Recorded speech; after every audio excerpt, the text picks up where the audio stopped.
Financial পোস্টের প্রধান সম্পাদক এম এ আজিজ, এই যে শুধু আসন সমঝোতা বা আসনের জন্য এবারে নির্বাচনটা নয়, এবং এই নির্বাচনকে সামনে রেখে যত নতুন নতুন জোট, আগের কিছু জোট আছে, যে নতুন সব জোটের যে সমীকরণ, আপনি কিভাবে দেখছেন?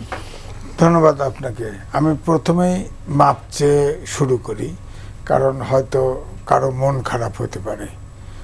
আমি বাংলাদেশ অবজারভারে হামিদুল্লাহ চৌধুরী পাকিস্তানের ফরেন মিনিস্টার ছিল, তিনি একদিন বলছিলেন যে এই মেয়েরা, আপনারা স্বাধীন দেশে এতগুলো পার্টির দরকার কি?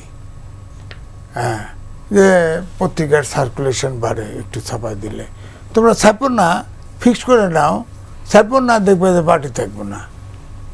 এই তো এখন ধরেন জোট আছে, জোটগুলো হচ্ছে, দুটো ইস্যু সামনে আসতেছে, একটা হলো রাজনীতি আর একটা হলো ভোট। ভোটে আপাতত এই জোটগুলোর কোনো সম্ভাবনা আমি দেখছি না। ভোটগুলা সবগুলো ভোটে আপনি দেখবেন যতই জোট করতেছে তাদের একটা কনস্টিটিউন্সি নাই, খামাখা জোট করতেছে, ভোটে জিরো, একজনও একটা সিটও পাবে না। এক, দুই হলো রাজনীতি করতে এসছে লং ওয়ে, এটা লং ওয়ে, এবং ছোট পার্টি আমি বড় হতে দেখি না, কোনো বড় হতে দেখছি না। বাংলাদেশের রাজনীতিতে, আমাদের দেশে যেসব রাজনীতি করে এই রাজনৈতিক দলগুলোকে আপাতত ঠিক আমি দেখছি, বড় হতে দেখি না। হোসেন মোহাম্মদ এরশাদের দল কি 18 দল করছে, উনি তো 164 দলের ঐক্য করছিল, 164 দল, ইসলামিক দল টল মিলে। হ্যাঁ, তো এরকম জোট তো আমরা দেখছি, কিন্তু কোনো জোট কিন্তু ফাইনালি টেকেও নাই, সার্ভাইভও করে নাই। আমি বলবো এই যে জোটগুলি, এখন প্রধান সমস্যাটা কি? সমস্যাটা হচ্ছে একটা অন্ধ শক্তি কিন্তু এগিয়ে আসতেছে, তুফান আসতেছে জাতির ঘাড়ে। এই সময়ে এই জোট, রাজনীতি, সংস্কার, এটা অবশ্যই লাগবে। তার আগে ওইটা দেখতে হবে যে দেশটাকে অন্ধকারের ভিতরে ঢুকাই দিবে কিনা, এটা কিন্তু আগে দেখতে হবে। এটা না দেখে জোট ছোট ছোট 0 + 0 = 0 = 0, যত ইনফিনিটি 0, ব্যাপারটা তাই দাঁড়াবে। ভোটে এদের কোনো, ধরেন এই যে 4 দল করছে, যে এনসিপি, এবি পার্টি, রাষ্ট্র সংস্কার আন্দোলন, তাদের যে জোটটা হয়েছিল, একটা গণতান্ত্রিক সংস্কার জোট, একটা সিটও পাবে না। এই জোট একটা সিটও পাবে না। এখন বলা হচ্ছে সামনে উদ্দেশ্য সংস্কার তো আগে করেন নাই কেন?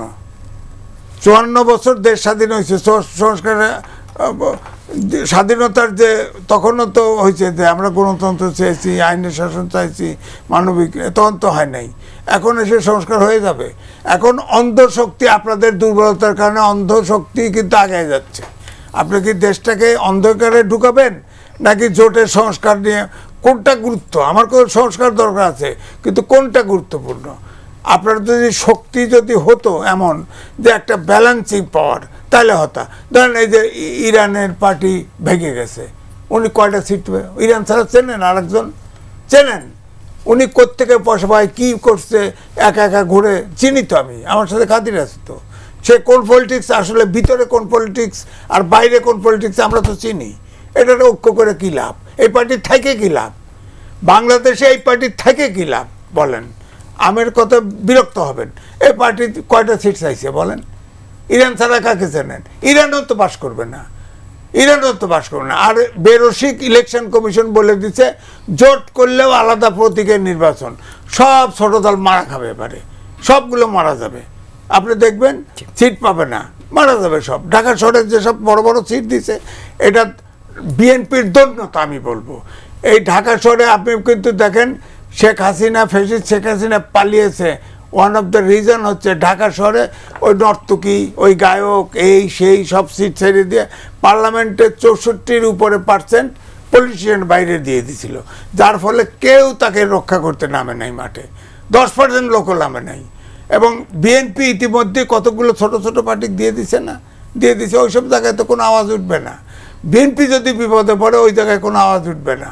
সুতরাং তাদেরকে দেওয়া হয়তো বাইরে, তোমার এলাকায় যাও, তোমার এলাকা কোথায় আছে? ঢাকা শহর আমাদের বাংলাদেশে এক ইউনিটারি গভর্নমেন্ট হয়, ইউনিটারি এলাকা। ঢাকা শহর নাই তো বাংলাদেশ নাই। আবার আপনার কাছে আসবো।